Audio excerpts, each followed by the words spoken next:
اعوذ بالله من الشیطان الرجیم افحسبتم انما خلقناکم عبثا وانکم الینا لا ترجعون. قدرمند الله فرمایي ایا تاسو ګمان کوئ چې موږ الله پیدا کړی، الله دې موږ تخلیق کړی دی، لا یلعب دې موږ ذموري څه ډپټي نشته دی، وانکم الینا لا ترجعون تاسو موږ ته نه راګوډېږئ که د محکماتو مطابق ژوند نه کوئ. تېر عبث یې نه یې پیدا کړي. مزدور چې کله هم مالک په مزدوره باندې لګوي کور ته ټیمپسې د پوره نه راوالي، ایدې دې پوره بیایي چې مزدوره ګیم ټیبل شي پې ووایي.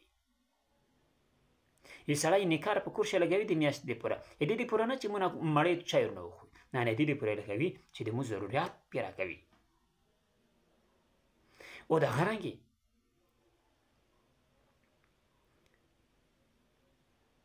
انسان الله پاک جل جلاله د خپل بندګۍ لپاره پیدا کړی دی چې انسان په دې ځکه باندې د مو بندګي کوي، د محکمات د مو د درونه پیغمبر صلی الله علیه وسلم سنتو مضبوطي سره نه سي. نور قدرمند دی الله جل شانه ده د خپل احکامات د محمد رسول الله مبارک سنتو مطابق مشتوسته ژوند رو نصیب کو. وما علینا